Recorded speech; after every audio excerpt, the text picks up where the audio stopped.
most, right? I mean, honestly, as long as it's consistent, I can work with it, right? Yeah. Like that was, and this is what we talked about in the last episode that you were on. But doing these for the last 2 years since the last time you were on, there's all these little tricks and stuff like that, just little things you got to pay attention to that I never would have thought of before. Like I've had to re-record episodes because too many people were just like flinging the fucking microphone around like that. Yeah. It's like, oh my God. It's one thing that, comedians are the worst at a lot, like at being people a lot of ways. Like they're just unreliable and flaky. But one of the things but one of the things I appreciate about comedians is when you're doing a podcast, they know how to hold the microphone steady and just it doesn't seem like it's a skill, but I mean so many people just don't at all know what they're doing.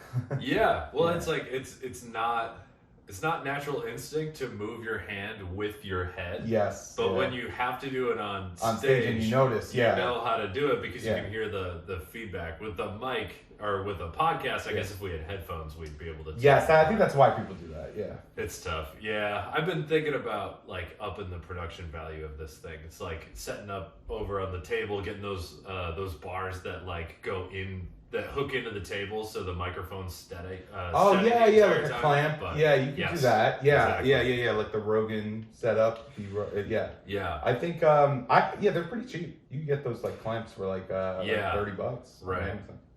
I gotta check that out. I gotta get some more money though. I gotta put more money into this, which is what we were talking about before. Yeah. Or what the episode is about. Making money in the worst way possible. Yeah, let's establish this right now. Casino's not a good way to make money. No. Long term, you're going to lose money. I'll say that right up front. This should not be used as a how to make money with casino gambling sort of guide because there's no such thing. You can make money, obviously, in the short term. If you want safe, reliable money, it's not this. Go to Dogecoin. Exactly. Invest in shit coins. That's what Corey says. If it's not Shiba Inu, what are we doing here? Right. No, that's crypto's another episode. Go check that one out. Yes, check out. I mean, you've done on a scale of like riskiness. Where are you putting casinos and? Oh, good question. Cryptocurrency, just so people really can get depends. a sense of. I would say it really depends on what cryptocurrency you're talking about. Because if it's Bitcoin, ETH. Or even Doge, things that have had now somewhat sustained value, and there's enough people in them that it won't just fall off a cliff immediately or something like that.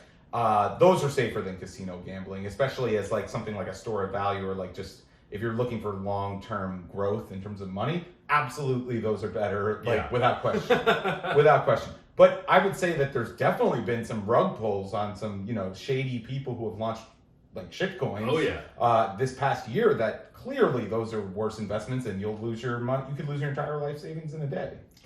Yeah, I mean, I guess we could get into like your casino strategy, but I actually with crypto and casinos or gambling in general, I take kind of the same approach of like I'm using this amount of money, and my feeling is that I'm going to lose it. Yes, all going into exactly it knowing I am going to lose this money, and if I don't lose it, it's a win. Even if I walk out of there with $10, it's like that's a win. All right, perfect. I agree. You that's the whole mantra of you only invest what you are okay with losing, and that's with crypto. I would say because crypto is like a risky asset. Yeah, that's the same thing with casino gambling. You only go to the casino with a set amount that you're fine with losing. Now, how much of a shitbag you are determines that amount and how high the limit is. Like if you're willing, if you're a piece of shit, you might be willing to lose $4,000 in a weekend at casino gambling, or you might only be worth, wanting to potentially lose $200. If you're a more rational person. Either way, that's the way you should look at it. Yeah. Okay, I agree. I didn't think that was a good thing to get out there at first. So we are not telling people you should go gamble. That being said, let's get into your history with casinos because I do not have I have been to one casino. It was before a concert. I just spent like $50 on slots. I lost my money in 20 minutes. Yeah. And it was just like something to do before I went and saw Avenged Sevenfold. So I was like, what I know about your gambling is that you only win. That's not true. That's not true.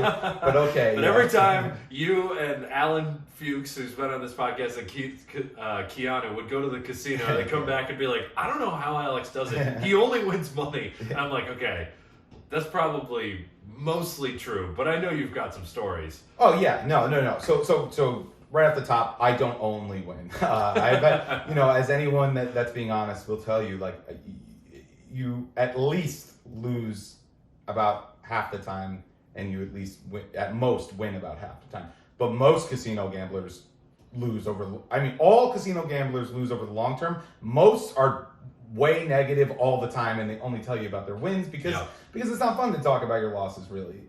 So unless you're a comedian, that's right. That's kind of our thing. And even then, we'll laugh at ourselves, but nobody wants to hear that over and over and over again. Right, and so they get worried. Yeah, and not to be so disclaimery at the top here, but that's the point. Is like it could be easily seen as like, oh well, then why doesn't everyone just go to the casino and win tens of thousands of dollars a weekend? And it's like, it's not, not that straightforward. But so my history, I am Italian, and so Italians, we have this thing. Way back. We have this thing in our DNA. We are going way back, where we are complete gambling fanatics. Most even when you think about it, like the mafia had a lot of long history with like gambling and like Sopranos. Bookies were always historically like New York City, like tough guys, very Italian.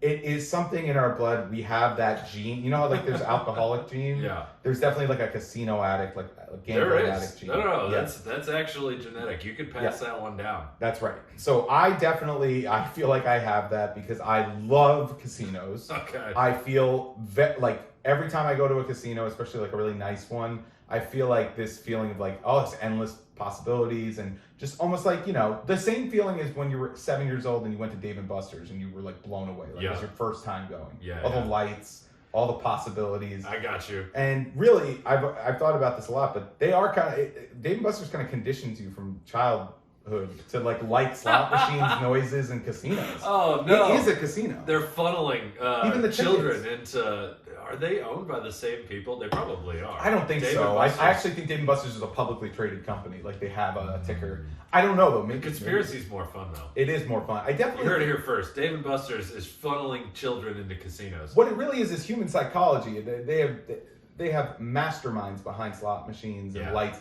All these things are designed to get you to be more impulsive and feel more risky. And then also, the whole thing about casinos, they give you alcohol while you're gambling because they want you to lose your inhibitions. All of these things are true. So I think we should approach this episode as like, if you find yourself in a casino, you're there maybe to see Avenged Sevenfold, and you have a few hours, maybe a whole day to kill.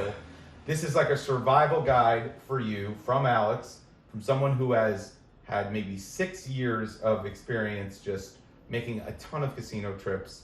And fortunately enough, I am up in the long term over those 6 years, only because of a few ridiculously unlikely jackpots that I've hit. Okay. Otherwise, I would be down $20,000-$30,000 potentially. Okay. Wow. Just so you know, outside of two gigantic, like, I can't believe this happened moments. I would be down. So even with those moments, for how much money I made, I'm only up marginally.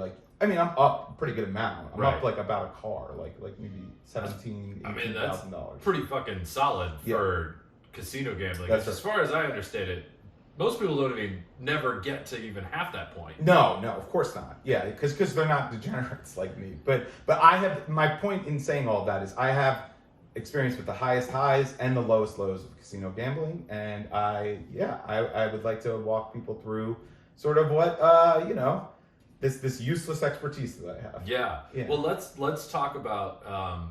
You touched on it real quick, but the psychology behind gambling, because even though I don't go to casinos, I actually watched a documentary on it, and they were talking about how, and maybe this is just slot machines, so maybe you could fill in any color here, but these games, these automated games, are built to let you win when you start working them.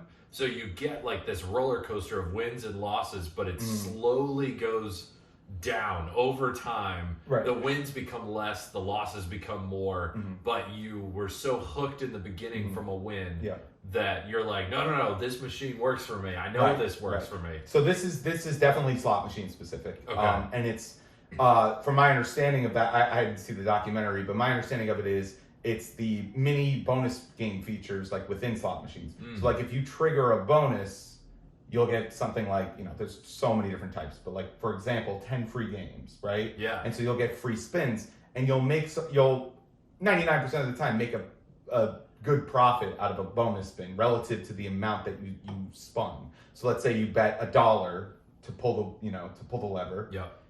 If you trigger a bonus game within your first few spins, you're coming out with $10, $20. That's a big profit for a $1 spin. So in your head, you start to go, that $1 may be $20. So I could just do $20 more. And then over time, you're less likely to get more bonus spins. It's not that the machine knows when the individual player starts playing. Like it's not like that. It doesn't know. Some people treat it that way, and they're very superstitious, and people like rub the machines and pray. Yeah, people are crazy. But what it is it's just every so often you'll get one of those, and that could hook you. One of those bonus wins and stuff like that. Gotcha. Yep. So I guess where are you ranking slot machines? Because I feel like slot machines are the most common thing to do at a casino. Well, they're the easiest, and I think they're the easiest to approach because people don't like breaking the social contract of not knowing what to do when you show up, let's say, at a poker game or a blackjack table. You don't want to feel that weirdness of I have no idea what I'm doing. Right.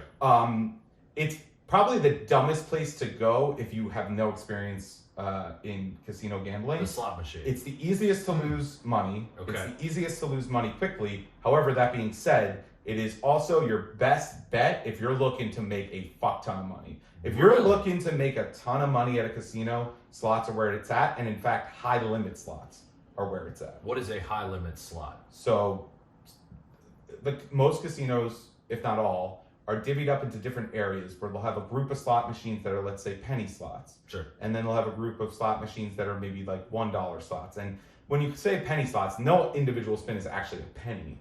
It'll be like each credit will be one credit, 1 penny. So like a spin could be anywhere from like 30 credits to like 300 credits, potentially even more. Right. And if you're max betting that spin, right, that's your limit, right? That's what it's. So a low limit slot could be anywhere from like 30 cents to like $3, right? The limit is $3. That's the most per spin that you could even approach in this area. Every casino I've been to has a high limit slots area where they group all the high limit machines into like one area or one room. And those machines pay the most jackpots out. So what are those limits? Oh, they go crazy. Like, can you so do some $1,000 a spin? I've never seen 1,000, but I have seen 200. Oh, $200 per spin. That's an and expensive I'm sure spin. I've seen a guy lose $30,000 just sitting there for like 2 hours. Holy shit. Yeah, isn't that crazy? Yeah. I've never. This is me coming from me who I've made a significant amount of money on slots and hitting jackpots. Yeah. In fact, those two I'll get into later. They were from slots. Oh, okay. Yeah, and I would never ever spin for $200. That's insane. You cannot. I mean, that guy must have millions and millions and millions of dollars. I mean, or he's in debt millions and millions and millions of dollars. Potentially, yeah. I mean, how can you keep doing it though? Go to a lower machine or something, Yeah. I mean, it's that rush, right? Like when you're younger, I feel like a penny slot. You're like, oh, $3 a spin. Like I can afford that. Sure. But then you lose $50 and you're like, shit, I'm 18. I lost $50. Yeah. That's an eighth of weed right there. Yes. Like that means a lot. Yeah. And then as you get older and as you gamble more, or you make more money, it's just like money loses its value. Yes. And if he's either a millionaire, like you're saying, or he's been doing it for 40 years. Right. Well, but the reason I say he must be a millionaire, because it's like those guys, like if you could only go on credit for so long before you're completely destitute, right? That's so true. Like if this guy's doing $200 spins and losing $30K in like a period of a couple hours, he either is in his first plunge into debt and like that's wild that I'm seeing the first time ever, Or he's just got some huge bankroll where he's like, look, I could lose $30,000.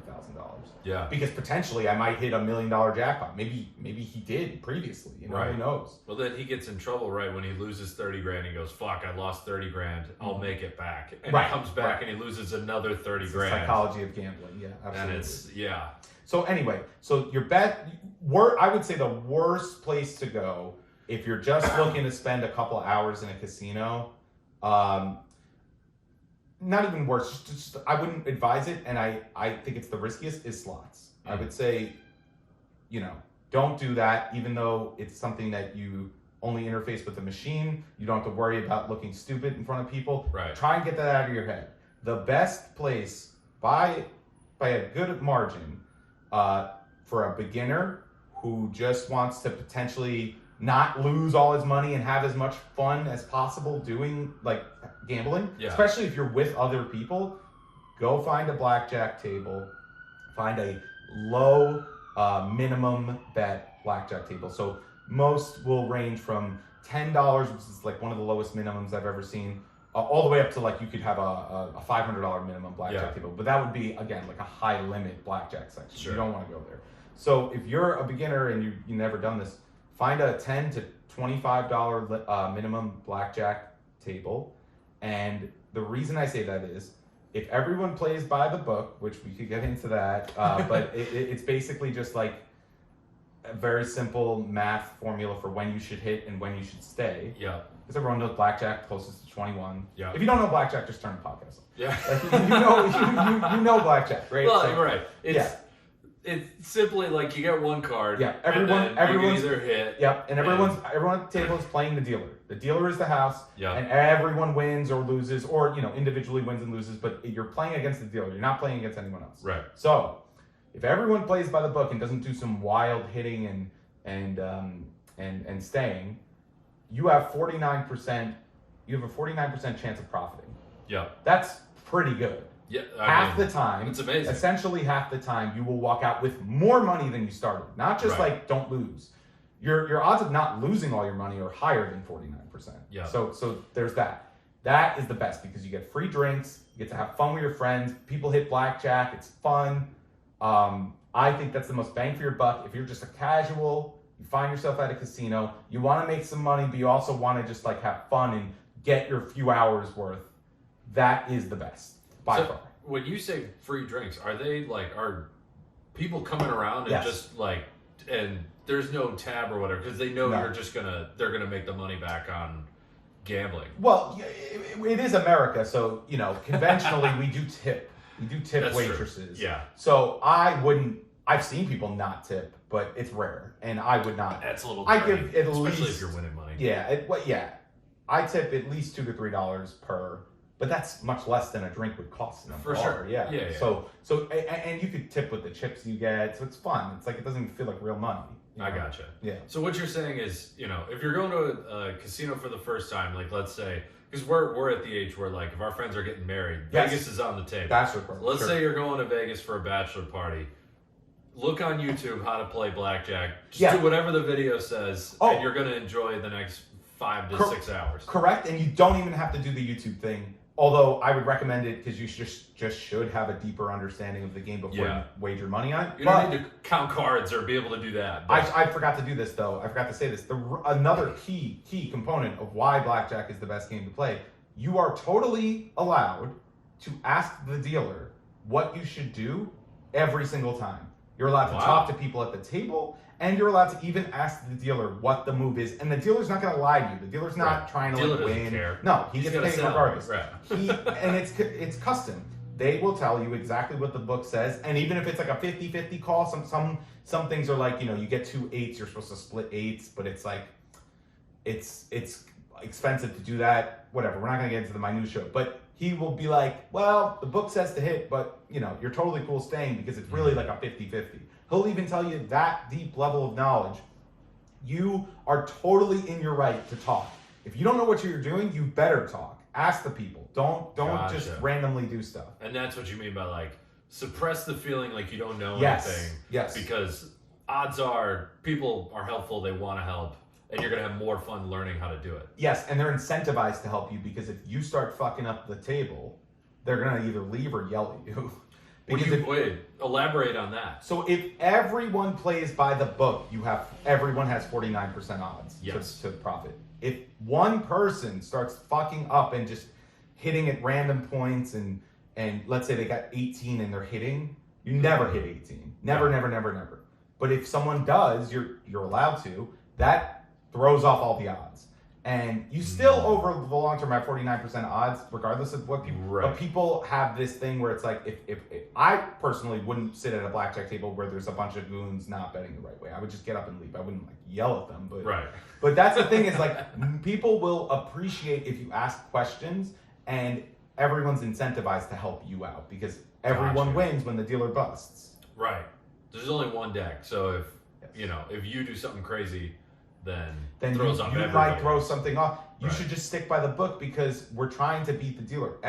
Because if the dealer busts, meaning if the dealer goes over 21, and the dealer, again, he's not an independent thinker, he has to hit if he has less than 17. He absolutely has to. Right. Like the game doesn't work if he doesn't. So because of that, if you, let's say, hit on 18 or something, and then when he hits, he gets a 2, but it would have been a 10, because most cards in blackjack are 10, faces, everything.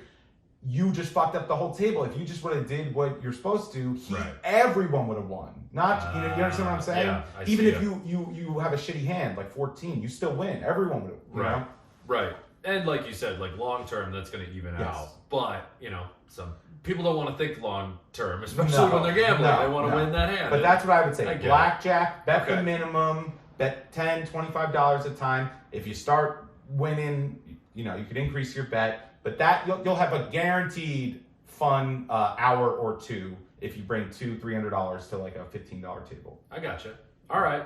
So we've got slots, which you're saying best way to lose your money. But if you're high rolling, best way to make a lot of money. It's the best way it's it's one of the only ways that you can make a return that's like 100x, 1,000x. Okay.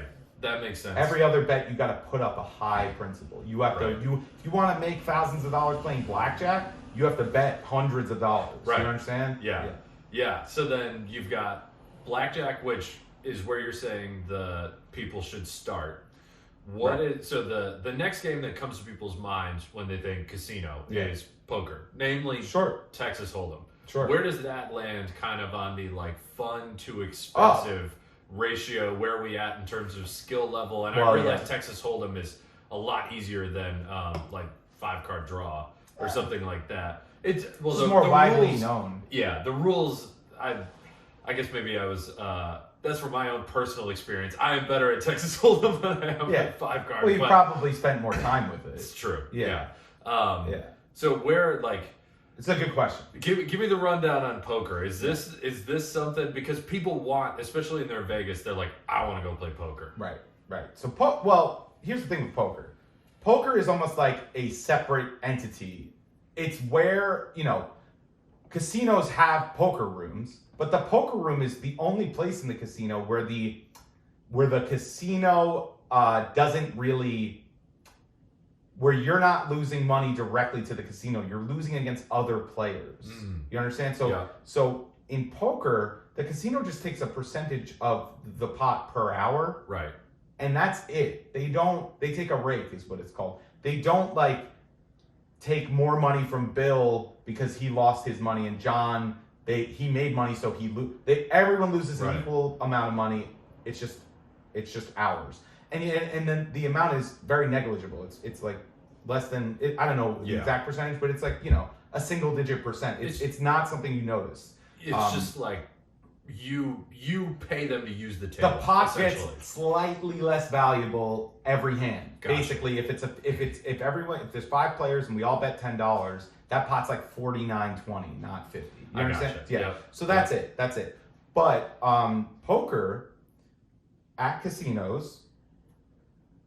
If you're good at poker, you play a lot of online poker, you know what you're doing, you know your game, like you mentioned, no limit hold'em, pot limit hold'em, 7-card stud, Omaha, there's all these different games. Right. If you know what game you like and you've played poker, you have experience, absolutely the best place to go would be the poker room, because you're going to have the most fun. You're not going to lose all your money right away if you know what you're doing.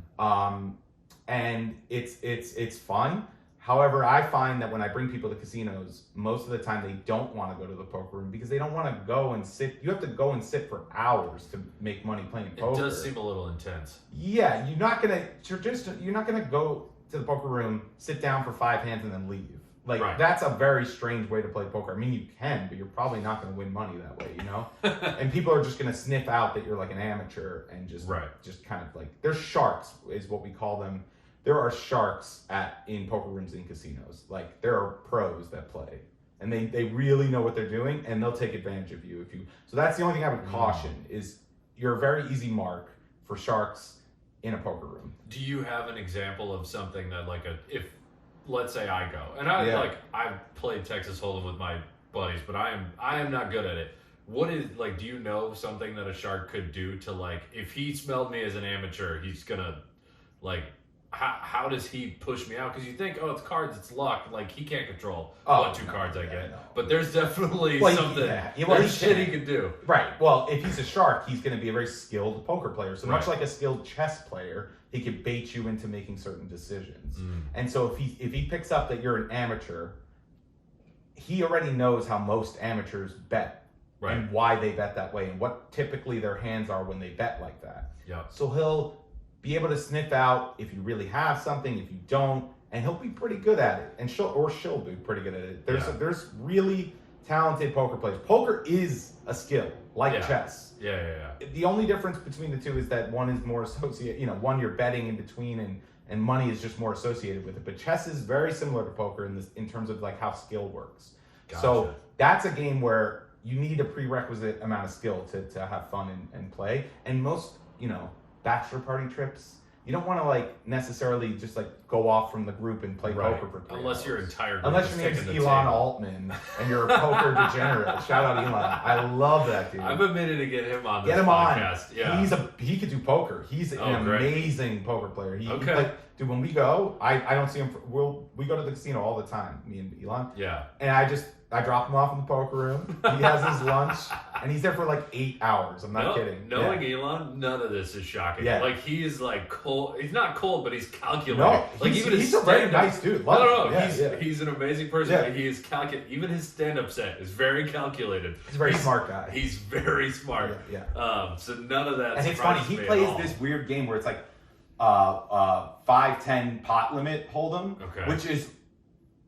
For some reason, pot limit is older people like pot limit, whereas no limit young people it's no limit means you could just bet as much as you want on any hand. It's it's very it could go crazy. It's very volatile. Pot limit, there's a set amount per each hand that you can bet, and so he plays with all these old ass dudes and he knows them by first name and they know him. He plays at the exact same table in the Borgata every single time he goes. Wow. And it's the same 10 guys and I asked him, I was how long you been playing? He's 4 or 5 years with these guys. And he's sometimes, he was telling me, he's it's kind of morbidly hilarious, but sometimes a guy just will stop showing up, or just won't, and then it's oh yeah, he died, yeah. He was 85, he's dead, yeah. And that's happened multiple times. That's happened multiple times. Oh my God. Yeah. So that's the level of geezers that Elon's playing with. It's hilarious. Got you. I was thinking all right, maybe if he makes him famous as a comedian, he'll start joining Molly's game or whatever. But it doesn't sound like he's that big of a risk taker. No, he's not. He's very, very, like you said, calculated. Yes.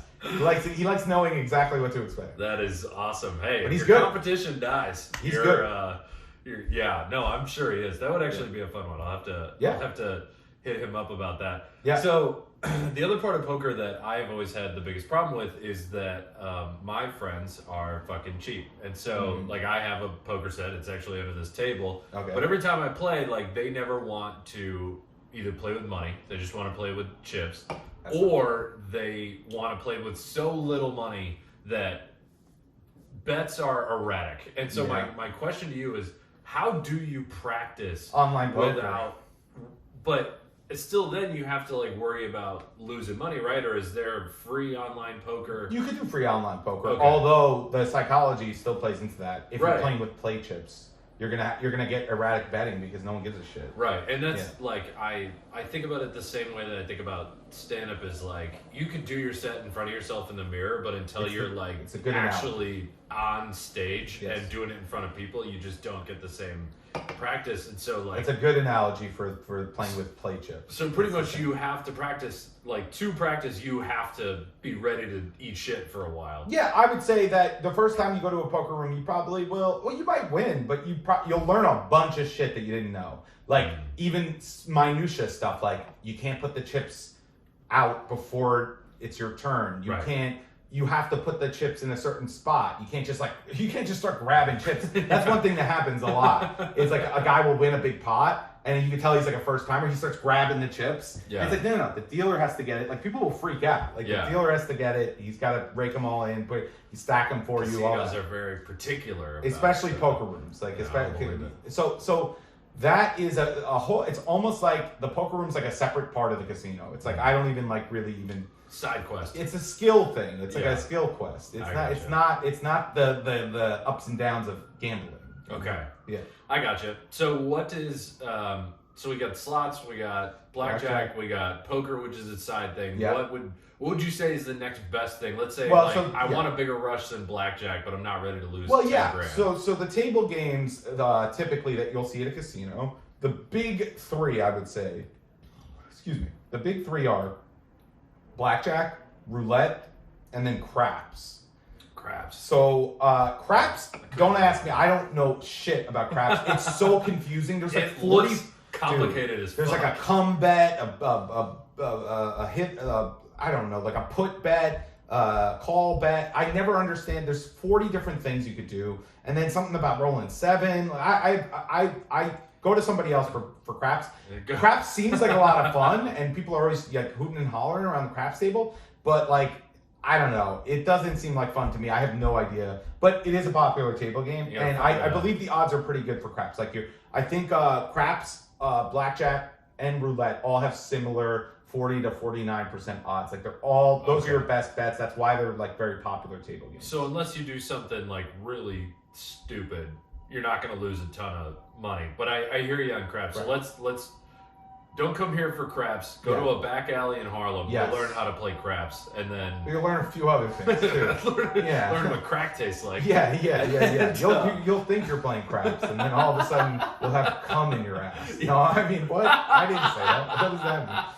I don't even think Harlem people do that. What am I saying? I hate it when I'm gambling and all of a sudden there's cum in my ass. Yeah, it's all wet. You're like, God damn it, again. Which game is this for? Yeah. I'm a leaky boy. Playing a lot of craps. Yeah. Flip it. All right. That's funny. Anyway. So roulette. Roulette, that's a great one. Yeah. So roulette's the easiest one to understand. Roulette has a bunch of bets. So obviously roulette's the one with the black and red numbers. With the wheel, and you put like that's the little when marble. In movies people are like, put it all on red. Yes, exactly. Which happens actually all the time. People go crazy. And roulette is a very common lowering those odds. People will how I said you don't go to the poker room and play a hand and then leave. People do that with roulette. Like that's a very common thing. People will let's say they made money in blackjack and they have chips and they're walking around with some chips.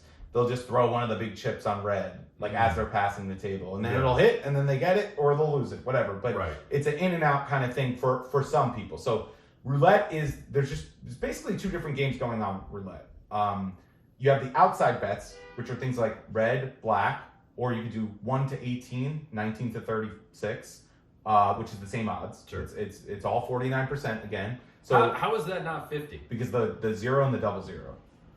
So there's a 0 and a double 0. Some roulette tables it's called single 0 roulette, and it's slightly better odds for you.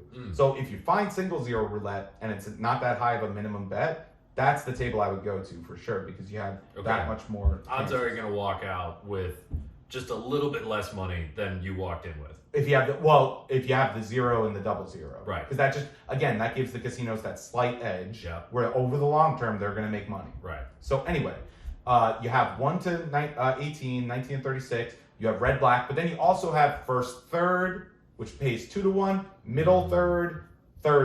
Yeah. That pays 2 to 1. Then you can do the columns. basically the columns are just the numbers in a horizontal column. It's in a grid, and right? you could and you could just bet that it's one of those numbers is going to be the one.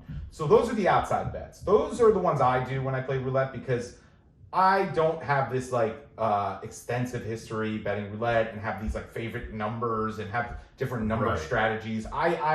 It's that stuff's all pretty complicated and not even it's just like very luck based, you know. Yeah. So I just everything's luck based, of course. Sure. But it's so much worse odds. Like think about it. It's 1 to 36. Right. If you're betting a single number, yeah, you know, you have very shitty odds of winning money. Right. But some people have their favorite numbers. Most people will spread. So that's inside betting in roulette. You can bet on specific numbers, and you can even put a chip on a corner, let's say, and bet 4 numbers at once. Or you could bet on the column and bet 2 numbers at once.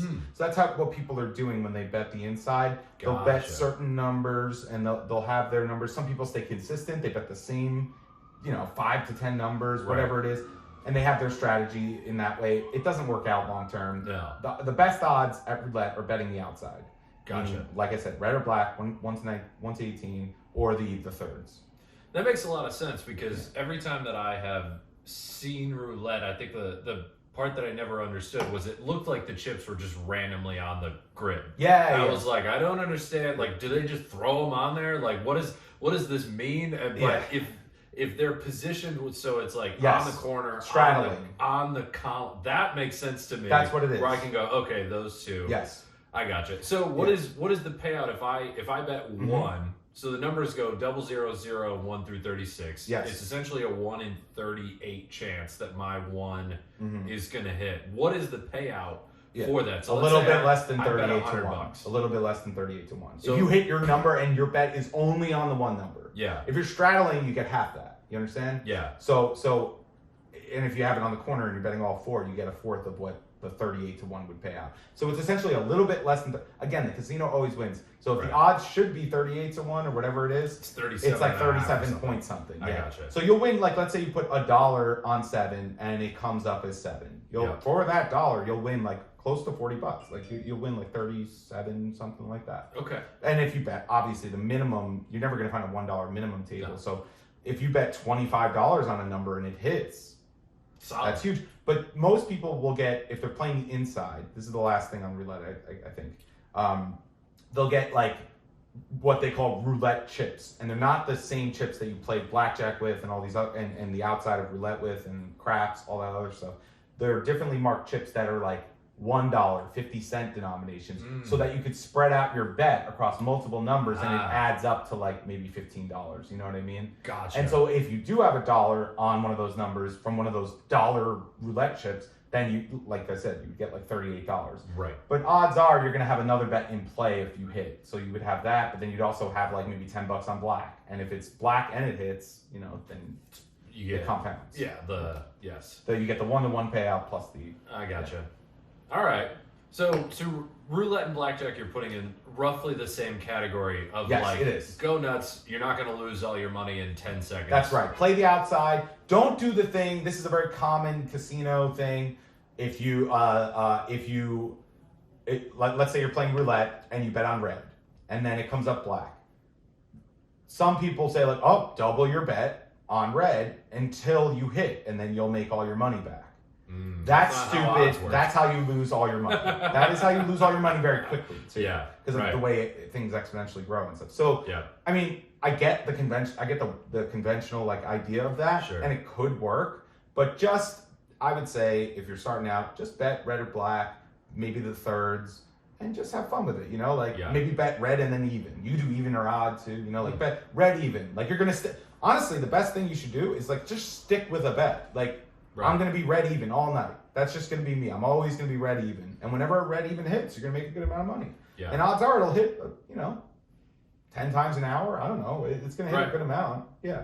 You can't, I think people kind of have the attitude with those games. They're like, I'm trying to game the system.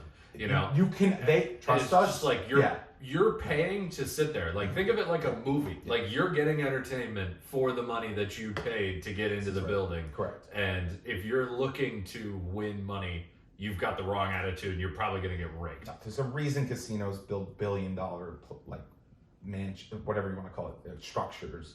and they all have billions of dollars. Like, Yeah. it always works. Yeah. It always works for them. They never Over time, and always even works. even if you do things like there is this, like you can theoretically still count cards in blackjack and beat the system. If you start to do that, they have you on camera. They will just ask you to leave. Yeah. And they're private. They can do that. They could just start kicking you out. Yeah. You'll win your money, whatever, from when you're there, but then you'll never be allowed back. Yeah. And it's, I mean, or they don't catch you and you hop around casinos. Good for you, but you're a genius if you're doing that. And you probably have someone helping you too. Like, Yeah. you can't count cards if not everyone on the table is playing with you. If you're playing heads up, just you and the dealer, that you could do it that way. But even doing that is very difficult. They have 6 decks now they play with for that reason. So counting cards would be more easy if it's just 52 cards, right? Just the one deck. But for that reason, they have 6 decks at once when they play now. So it's not, the math isn't as easy. It's still possible though. So you can game the system in that way. I would say roulette, you cannot game the system because it's just a marble going across a wheel. Unless you like somehow put a magnet in the roulette thing. Right. Unless you somehow did something like which is some Ocean's 11 it's like type movie shit. That Yeah. shit doesn't happen. Exactly. If you tried to put a magnet on the roulette wheel, like, you would get fucking manhandled so fast. It's like, if you touch the roulette wheel, you're fucked. You're getting kicked out immediately. Yeah. It's so funny, like, the way, you know, people think crazy ideas all the time. It's like, yeah, they would immediately have you fucked. They're right? not stupid. They have guys that are hired to be big, huge guys to do stuff like that. So anyway, there's that, all that stuff. There is a huge part, so I don't know how much time we have left. There's 20 minutes. We got okay, time. good. So there is something I want to talk about loyalty programs and how you can game that system. So that is something you could actually game. But any other questions about the particular games, or maybe we do a quick Well, I was gonna leave it up to you. I mean, we could get into if you've got more stuff on cheating. Like, I'm down to It's get not into cheating. that. Nothing. Well, cheating. not cheating per se, but you know, making counting the cards, benefits. Look, casinos give a lot of benefits to their customers because they make a lot of money off their customers. Right. So, like, a lot of casinos make 80% of their revenue from 20%. It's the Pareto Principle. Are you familiar with that? The Pareto Principle, it comes up everywhere. It shows up everywhere in life. It's the 80-20 rule, if you've ever heard of the 80-20 rule. So, like, for instance, on Google Ads platform, 80% of their issues come from 20% of their users, and 20% of their revenue comes from 80% of their...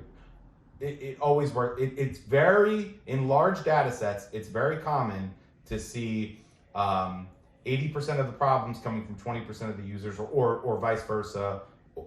Things are grouped like that for some reason. Even the frequency of word use in Moby Dick, it works that way too. And actually, not just in Moby Dick, in all texts. Wow. If you look at it, like if it's big enough, 20% of the words make up 80% of the word frequency in any text. Meaning, so words like, and think about it, words like the, and, are, all those types of words are used way more often than like nouns and first person names and things like that. Right. So it's called the Pareto Principle, and essentially a casino is going to make 80% of their profits and revenue from 20% of their users, and even within that it goes down, and within that 20% of users, 80% of those profits from those 20 come from like 2%. You understand? Like, it keeps going down like a Russian nesting doll. So what my point in saying all this is that there are customers that casinos call whales, and they make all their money from their whales. It actually is a Moby Dick analogy. That's probably why it was in my head. Okay. But their whales are like their white whales. Like, those are the ones they really want to keep. So because of this, casinos give out a lot of benefits and incentives to keep coming back, especially to people that are in their rewards programs and are on file for, you know, gambling and staying at their casinos. So they will do things like give you free rooms, they will give you free dinners, they will give you comedy club tickets, whatever, event center, whatever they have at their property, you will get perks. And there are ways to get the most out of these perks that most casuals are just not even tapping into, like, at all. Right. And because you don't need to be one of these, like, stupid whales, like, you don't need to lose all your money. They're going to be doing that regardless. Yeah. But they have these systems in place to keep those people. But those those systems can benefit any casual, any person that comes to a casino once or twice a year can benefit off these things. That's what I was going to ask is like, how often do you need to go to a casino to start getting into their quote unquote whale category, even though you're not really. Well, so you don't have to be in the whale. Again, the whale category, you don't want to be that. Well, right, whales are right. Basically people losing 6 figures per year. What I mean is, how do you make the casino think you could be a whale, so they're going to treat you better? Exactly. So by coming to the casino and gambling is the short answer to your question, which is probably not what you're looking for, but all you need to do. There's no like you have to show. It's not like a punch card. You got to show. No, it is. Okay, so here's how most people don't take advantage of it. Most people, when they go to a casino for the first time or whatever, or the few times they do, they don't get the casino card. Because, like, I get it. I don't get the card when I go into a store. I don't sign up for the email. I don't care if you're giving me 10% off. Whatever. I'm never going to be back here. I don't give a fuck, you know? But there is absolutely zero downside for getting the card, and there's all the upside in the world in terms of just, like, future vacations, things like that. How it works is every casino these days has a card, a loyalty card, and the system is tiered out. So you'll start at like at the casino I go to, it goes sapphire, pearl, gold, platinum, and then like noir, which is like invite only. Damn. Anyway, so if you're it's Elon Altman in the poker room. I know for a fact he's gold status. Which he gets solid. So anyway, pretty solid. Anything above pearl, you get room offers. Okay. So my girlfriend's been 6 times with me over the last year. Sure. Maybe 5. And that's just walking through the door. She is getting room offers. Free rooms. So if she books out like a month in advance, she could book a free stay at this luxury hotel, the Borgata in Atlantic City, for free.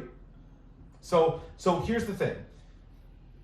What not to do? You shouldn't not get the card ever. You should always get the card, and whenever you're playing, if you're playing a table game, you put your card on the table, and the guy running the group of tables will come over and he'll take your card, he'll run your card, and basically they're timing you and they're looking at your average bet, and they're going to give you points for how much money you're betting and how much time you spent there. Okay, that's how it works at table games. At the slot, you insert your card in the slot machine and it tracks it digitally, just automatically. And you'll get, again, it's an equation of time and how much you're betting. All that stuff, but slots will give you more because you're more likely. Well, you're more likely to lose at a slot machine. So there's that. You should definitely do that. You should definitely get the card because there's again no downside. A lot of times you'll get an introductory offer where they'll just like give you a free dinner or a free, potentially even free rooms if they really want people. So. That's what you should do. Now, in terms, you should always use the card. Now, in terms of how to, if you do want to get like rewards, most casinos have some sort of tracking app now where you could literally just see your tier credits and see when you qualify for certain things. Also, you could log into their website and you could see the offers, and they'll give you like literally like if I looked right now, I could book a room for the next 2 months whenever I want. Wow. I could even get a flight to Vegas comped and book at and play at the MGM Grand in Vegas because MGM owns the Borgata. Right. So it's their loyalty reward system. So always sign up for the reward system, and you'd be surprised. You don't need to wager that much to increase your tiers. So that was going to be my question is because it sounds exactly like the same system that the airlines have, but anyone that like flies Delta specifically, which is a lot of people in New York, have realized it is fucking hard to get out of the bottom tier. Like you have to fly pretty much every month to even get up to gold, and even that, the benefits aren't really. They're not that great. They're not that great. You get the miles that you can like spend on a flight, but still that takes like 2 years. I'm familiar with 3 years of only flying Delta. I've gotten 1 free flight out of it. So like what? It's a lot more variance. Casinos a lot better. It's a lot more variance with casinos. Here's the thing. A lot more variance because you could bet the absolute minimum 30 cents per slot spin, and do that for 3 hours, and you're not going to earn much tier credit doing that because it's just what are you going to be wagering? They're not going to give you the presidential suite for the Sure. $15 you just lost. Yeah, exactly. But there's a lot of different things that can happen that bump you up tiers. So I'm familiar with the airline system. I find that it's much harder to upgrade my status or get any real benefit out of a credit card rewards, airline rewards, any of those. Casino rewards are actually pretty easy to move up because they want you to keep coming back. Yep. Airlines, I feel like, yeah, they do, but it's not. You're gonna fly if you need to fly. It's not. You're not gonna casino if you need a casino. There's no such thing, you know. So basically, you if you win a jackpot too, and this is how we could go into my blackjack, jackpot stories. If you win a jackpot in a slot machine, you will get bumped up a pretty sizable amount, depending on the jackpot. But typically, at least in Atlantic City, New Jersey, any one spin, any win that's over $1,200 in payout is considered a jackpot.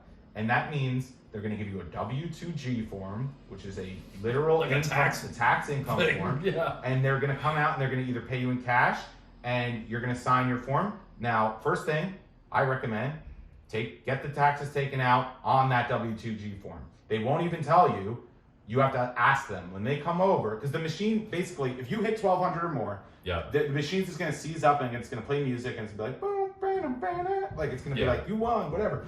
And the attendant's going to have to come over and be like, hey, congrats. And they're going to enter a code in. It's not the old, like, quarters are flying at your face like it used to be. No, it's impossible. You can't, you literally have to do it through them if it's over 1,200. Now, when they come over, you have to say, I want taxes taken out before, now. Yeah. And then they're going to be like, okay, do you want it in cash or a check? 80%. Right. I always get it in cash, whatever it is. It's income tax. It's the same thing as income tax. So it's like 30, 35%. It's income tax is a lot. Pretty good, yeah. Yeah. And it's income tax it doesn't matter about your tax bracket. Like, you're going to be paying like 28 to 30%, even if you make no money. Like, it's the commission rate. So like sales commission's the same. Right. Yeah. That's right. It's exactly right. Yeah.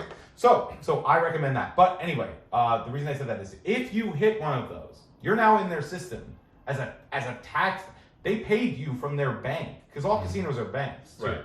And they not banks that you can go in and withdraw, but they will lend out credit to their customers. You now have a file. They have your social security number. They wrote you a W-2G form. They have their accountants. You're in the system.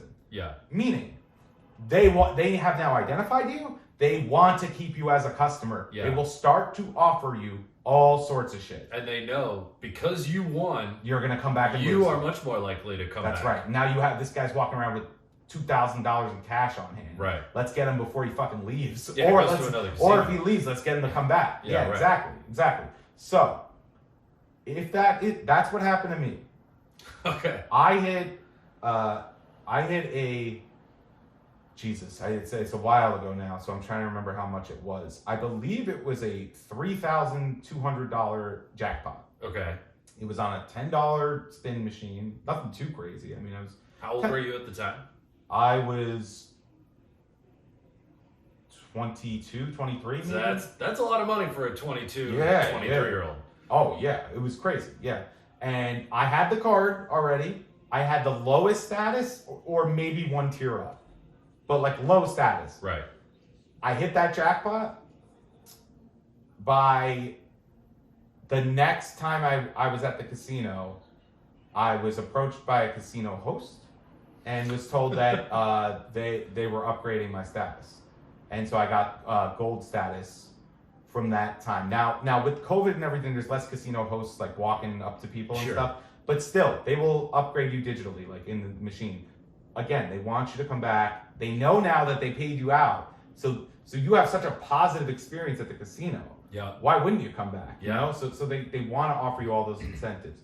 So from that moment on, I've been getting rooms at the Borgata. I've been getting rooms, and there's all sorts of things. Other casinos will offer tier match. So you take your high tier card. Let's say if you got upgraded, you take your tier card to the Hard Rock, and they'll match. Even if you've never gambled there, they know you're someone who gambles. Oh wow! And so they want you, and they will give you their equivalent of the gold card. Now it's like that the Best Buy price guarantee. Yes. Now this is an Atlantic City only thing, so this might be a Sure. regional thing, but I'm sure Vegas does it too. I mean, Well, it's all owned by MGM or Hard Rock. it's like 4 to 5 companies. Yeah. And I'm assuming MGM is like, oh shit, this guy like goes hard in Atlantic City. Well, we want him to do even more That's in right. Vegas. That's so right. like, here you go. Yeah, here's your. Roll out the They'll red even carpet. they'll give you stuff like slot dollars. So like when I'm going, this is hilarious. I'm going to the casino tomorrow. Oh, I don't great. have a problem. I promise. I You don't have a problem because you're winning. No, I have a problem. I'm so sorry, Mom. You're up. You're up. That's what you got to tell yeah, yourself. you know what? I am up, but god damn it, I've lost tens of thousands of dollars. Oh, I'm sure. It's so stupid. Like I could have so much money from how much I've won, Well, and I don't. Like, that's, you know, that's how they get that's you. how they get you. That's They how literally get you. always get you. This is coming from someone who doesn't. You know, I'm very much. You know, fuck the system, whatever. You know, Yeah. do what you want. But they haven't figured out. They're going to get you. Now, again, this is another little thing though. Like I said, all this shit. Get the rewards because you could potentially have me and my girlfriend get to go New Year's Eve, stay in a suite. Yeah. Just the two of us get to bang it out with like a fucking skyline view, like beautiful amenities. We're gonna get a free dinner out of it. They're gonna give us, when I show up, I'm gonna have 200 slot dollars to fuck around with. You know, give it to her, let her lose it, whatever. You know, Sure. keep the girlfriend quiet. No, I'm kidding. But you know what I mean? Like it's all. Stupid bitch normally loses my money. Yeah, she can now lose it's the fake casino's money. money. That's right. Thank God. Well, yeah, but I love my girlfriend. She's the best. And she also loves gambling, so she's got some slot dollars too. So we're going in. You know, Wonder how that relationship's gonna end, or that marriage. oh man, some financial woes for Dude, sure. degenerates getting killed by Tony Soprano. That's right. for- Yeah, just putting up my car for collateral. Yeah, exactly. If I see you boosted on the side of the East Side Highway, I'll know what happened. You will. I mean, if I do end up in jail or in bankruptcy, it's definitely going to be from casino gambling. Great. Hey, Just if letting you know everyone what's know. coming, it's Yeah. easier to swallow when it happens. Well, I've become more sensible as I've gotten older. I've locked For sure. my way in, my money in investments and. Like Dogecoin. Yeah, like I own, all of my life savings is in Doge. No, it's not. I have very sensible ETF investments. Very right good, now. yeah. No. You come across like we've known each other for a while. It's not like we live together, but you've always come across as a responsible person that likes to gamble. But Yeah. I never, if you came back, you're like, dude, I lost $100,000. I'd be like, I'd be shocked. No, that 'Cause that does not seem like you. I know other comics where if they came back and said they lost $100,000, I'd be like, yeah, I could have told you that was going to happen. Yeah. No, I definitely, I agree. Well, here's what the way I think about it is I will be sensible in my career choices. I'll have a job that pays me a good amount of money. Yeah. So that I can have fun when I want. That So is I can exactly so that I have the money and time to become a comedian. So that I have the money and time to go gambling and have fun and potentially, before I met my girlfriend, go down with my friend Mike Miller and get him a hooker because he was a virgin. And that was the whole story.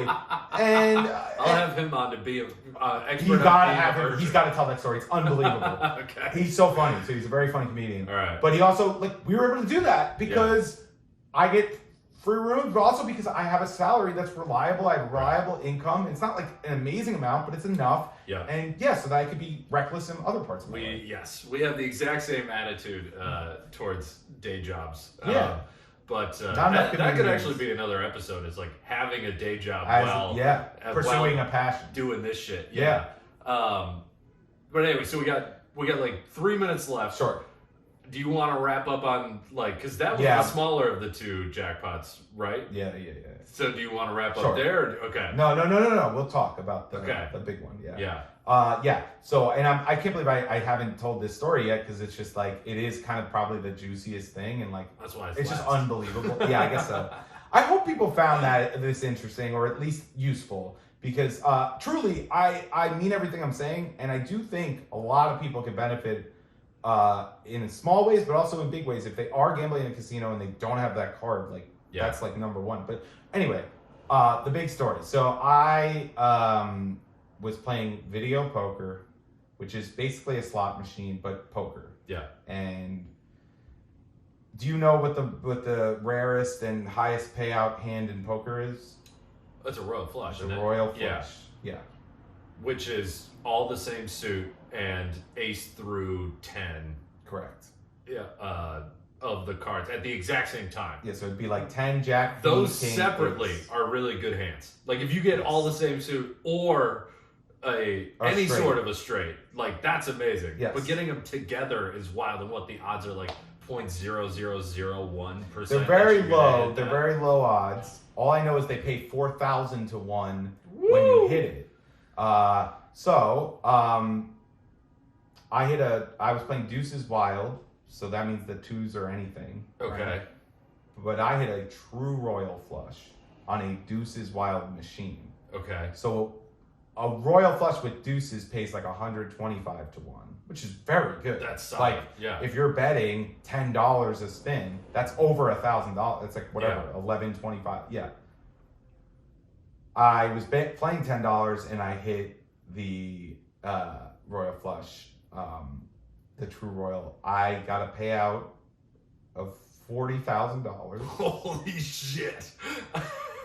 I would have shit my pants. I'll never forget. On the floor. I'll never forget. This is the way video poker works too. You get dealt 5 cards. Yeah. Face up, and you have to decide which cards to hold, and then you get so like, let's say you don't like any of them, you don't hold any of them, you get a whole new 5 set of cards, right?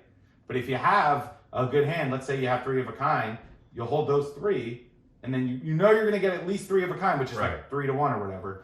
And then let's see what these other 2 come up as. Sure. We're going to let them go. You're going to get 2 more cards. Could get 4 of a kind. Right. Yeah. Right. So I got dealt initially the 10 of hearts, the king of hearts, the ace of hearts, something else, and then the jack of hearts. Wow. So everything you need for a royal except for this one other card. Sure. So this actually happens quite often. Not often, but that setup, I would say, happens like, I don't know, once every 500 hands. Sure.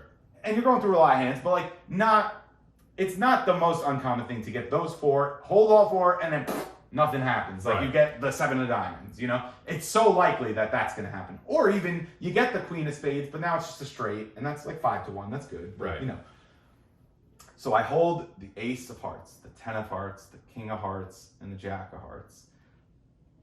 Expecting basically to crap out. Expecting nothing. I'm almost disappointed because I'd rather not hold all these cards and just like be safe and get like, you know, a pair. Sure. You know, because then if I got a pair, I could just hold the 2 and then I get 3 more cards. There's far more possibilities and probabilities for me to win. So I'm like, fuck, I'm gonna lose, whatever. So I have those held. I hit deal. The queen of hearts shows up, and it doesn't register at first. I'm just like, I don't know what happens. Then the machine starts ringing. This machine I've hit jackpots on before. It usually just plays a song. The machine rings like an alarm bell, like very loud. Yeah. And then it seizes up, and then it says, jackpot $40,000, please call attendant. I have a cold sweat panic attack. I'm like, because it's not pure joy at first. At first you're just like, what just fucking happened? Yeah. And then people around you are like, what the fuck? Because that noise is not common either. Right. You're just like, and then people around you are like, holy shit! Like, you know, people are like going crazy. Because even for the high limit slot room, this is a wild win. 40 grand is a massive win. Especially at a machine where you're only putting up $10. Right. You know, wild. Girl comes over, she's like, holy shit, congrats. She's like, do you want it in cash or check? I'm like out of my body at this point. I have a buddy with me. He's punching me in the chest. So he's like, oh my God, we won all this shit. I'm like, we? No. I was like, who the fuck is we? No. I don't know this guy. We had a blast. But girl comes over, she goes, okay, do you want to check? You know, we'll figure this out, check. I was like, cash. I took the 40K in cash, and I didn't take taxes out. Did not take taxes out. I got all 40K in cash. Now, if you got pulled over with that money, you were going to get arrested for sure. What? They would have dragged you to jail. They would have take all the civil forfeiture. Yeah. They would have taken it. I I tipped the attendant about $500. That's pretty good. Yeah, I literally was like going insane. Yeah. The waitress came over. I was like, "Can we get Moet?" We got champagne, like very nice champagne. Yeah. Tipped her like $100, whatever. Gave my friend a few hundred, whatever. We got a room that night, and eventually I was upgraded to platinum for that. And that was the wildest like casino experience in my entire life. It'll never happen again. I bought a car. Yeah. A week later, I still have that car. And I invested the rest of it. Nice. It's all that money has grown. That's been 3 years now, so that thing has turned into a ton for me. Yeah. So that another episode, maybe we'll get into taxes. That fucked me on taxes because I did not realize the implications of getting $40K in income. Yeah, 15 to 20K in taxes there. Oh yeah. That's pretty good. Yeah, and then having it tied up in investments is not, all of a sudden it's not then liquid. it's more taxes to take that money. That's right. Out. Yeah. And that's the cycle I got into. But anyway, that's for Yikes. another time. This was wild. Obviously, I totally it was a great thing for me. Yeah. Oh yeah. But it'll never happen again. The odds of that are ridiculous. Yeah. Yeah. I hope that story was good. I hope it. No, that was a great place to end. Yes. And it is, because that is the thing to remember, right? Is like everybody hears everybody's winning stories. Yes. And like part of the nice part for the casino is that not only just you, they got you for life. Everyone that saw you do that also went and told their friends that happened. Yes. And so then you get the spread out effect. Yeah. So it's easy to hear those stories and then go like, all right, cool. Well, this is what's going to happen to me. Right. You just got to to bring it back to the beginning. Right. Go in with the money ready to lose. Yeah. Play blackjack. That's what I learned. Yes. For 90% of people, Yeah. that is the best thing to do. And half of them will make money. Like that is a really fun way to do it, for sure. And you don't even need to study up on blackjack. Just fucking ask people when you're there. Yeah. That's it. All right. Dude, this was great. Oh, good. Okay. I learned a ton. I Good. obviously had been in a casino before. I had a little bit of knowledge, but now I actually feel like I could navigate if I went. I'd be a little more confident. So good. I'm glad. Thank you for stopping by. What do you have to what do you have to plug? Are you still doing that podcast with Peter Garacci? Or Yeah, what so are you doing? that we're on a hiatus, but go ahead. There's like almost 100 episodes logged of Kill You Last podcast. It's I've been on it a couple times. Yes, it's a podcast. Corey was great on it. It's a podcast about 80s movies. My co-host Peter Garacci, he's very knowledgeable about 80s movies. He loves it. He's a big film guy, but he's also a comedian. We've had hilarious guests and people, and a lot of times it's like 80s nostalgia, like people that are in their 40s talk. About all this shit. I did Conan the Barbarian, and then I did John Carpenter's The Thing. Yeah, which The Thing was one of my favorite episodes. Both of those were really good episodes. I still love that. I watch The Thing probably once every 2 or 3 years, just because it holds up so well. It really is great. But the number one thing right now is Aggressively Chill, a comedy show. It's at Aggressively Chill Comedy on Instagram. Yep. We do a weekly show Tuesday nights, Tuesday at 8 p.m. at Gold Sounds in Brooklyn. It's a great bar, and it has a stage and event performance space. It's almost closer to a rock club. It is a rock club. Yeah, it's a bar with a lot rock of fun. club. It's very high. It's got a very professional feel. This isn't just like some dude standing in the corner of a bar. It's a lot of. I've been on it a couple times. Which I appreciate. Yeah, we'll have you anytime, and we have a lot of fun there. I give out an Adderall at every show, so you get some lucky audience member wins an Adderall every Tuesday. Yep. We've had really great shows, and we're back after this mini COVID wave. It just hit us, but we're doing good. So that's at Aggressively Chill Comedy on Instagram, and then I just at Alex Pischera, Pischera. Cool. I will put that in the show notes so people can find it. As always, find me at Corey T Comedy on all social media: TikTok, Instagram, Twitter. And then come see me in Midtown Manhattan at the Three Monkeys, around the corner from where Colbert tapes The Late Show. It's a really fun bar show, speakeasy comedy show. Bunch of podcast guests have been on it. So if you're in the city, stop by there. Great show. And we'll do another one of these soon. This is a lot of fun. Anytime, I love it. All right.